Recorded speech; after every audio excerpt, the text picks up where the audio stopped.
Hi everyone, তোমরা সবাই কেমন আছো? আশা করি ভালো আছো। আমিও ভালো আছি। আমার নতুন একটা ভিডিওতে তোমাদের সবাইকে স্বাগত। আজকে বুধবার, এখন সকাল 9টা। তো সকালে ওঠার পরেই দেখছি আজকে দিনটা কিন্তু খুব একটা ভালো না, কেমন একটা দিন, রোদ্দুর হয়নি।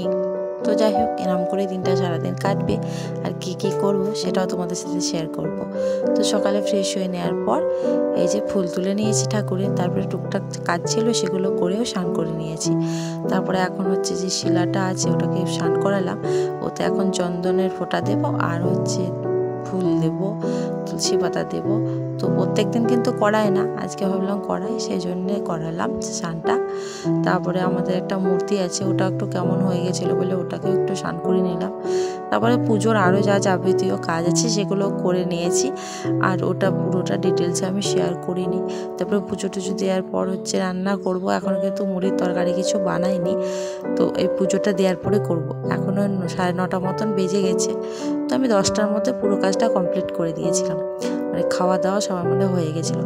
তো চলো ভিডিওটা দেখতে থাকো, আশা করি তোমাদের ভিডিওটা ভালো লাগবে, আমার ডেলি ব্লগটা।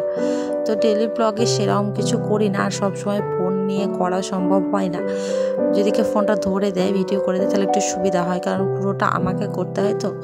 তো আমি সব ভিডিও শ্যুট করতে পারি না, মানে তাড়াহুড়ো হয়ে যায়, না হলে এখন বুঝতেই পারছো। তো রান্না বান্না করতে সঙ্গে সঙ্গে ফোন নিয়ে ঘোরা ঠিক হয় না।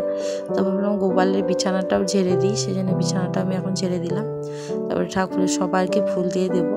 আর ফুল আজও অনেকগুলোই হচ্ছে ঝরে গেছে, মানে যা ধরছে তার থেকে ঝরে পড়ে যাচ্ছে অনেক। তো সেই জন্যে এখন এইগুলো এতটাই ছিল ফুল, তো ঠাকুরকে দিয়ে নেব। এখন হচ্ছে যাব তুলসী তলায় দিতে। আর জানোই আমি হচ্ছে লোকনাথ ঠাকুরকে আর ভোলানাথ ঠাকুর যে আমার ওপর আছে ওখানে ফুল দিই। তো এই যে পুরো আমার পুজো দেওয়া কমপ্লিট হয়ে গেছে। আজকে আমি হচ্ছে গোপালকে আম দিয়েছি, কারণ হচ্ছে এই আমটা হচ্ছে আমাদের গাছের আম, মানে বাড়িতে যে গাছটা আছে, তো ওটা দিয়েই পুজোটা দিয়েছি। বাবাকে বলেছিলাম আজকে একটু সন্দেশ আনতে, কিন্তু বাবা আর 5 গ্রাম যায়নি, সেজন্য আর আনাও হয়নি। তো চলো এবার রান্নাঘরে যাই, আমার পুজোটা কমপ্লিট হয়ে গেছে। তো রান্নাঘরে চলে এসেছি, কী তরকারি বানাবো ভাবছিলাম, কিন্তু ওই যে মিষ্টি কুমড়ো ছিল, আমার ঠিক একটা মনে নাই। তো আমি ভাবলাম আলু ভাজবো, তারপরে দেখছি মিষ্টি কুমড়ো আছে। তো মিষ্টি কুমড়ো তরকারি দিকে মুড়ি খেতে কিন্তু আমার ভীষণ ভালো লাগে, মানে আমার বাড়ির সবাই ভালো লাগে। তো ওটা দিয়ে সবাই মুড়ি খেয়েছিলাম। তারপরে এই যে এখন আমি বানাবো হচ্ছে মিষ্টি কুমড়োর চপ, বা বেগুনিও বলতে পারো, মিষ্টি কুমড়োর। যাই হোক, ওটা হচ্ছে, এটাকে আবার সবাই কুমড়ি বলে। তো আমার বদ্দি বানিয়েছিল, সেই জন্য আমার ভীষণ খেতে টেস্টি লেগেছে, হয়তো আমি একটু চেষ্টা করলাম, তারপর ভীষণ ভালো হয়েছিল। জিনিসটা হচ্ছে গরম গরম খেতে বেশি ভালো। তো এই যে আমি এতগুলো নিয়ে এসেছি, বড় বড় হচ্ছে ভাত দিয়ে খাওয়ার জন্য রেখেছিলাম, আর বাদ বাকি যে ছোটো ছোটোগুলো করেছি ওগুলো হচ্ছে একটু খাওয়ার টেস্ট করার জন্য নিয়ে এসেছি।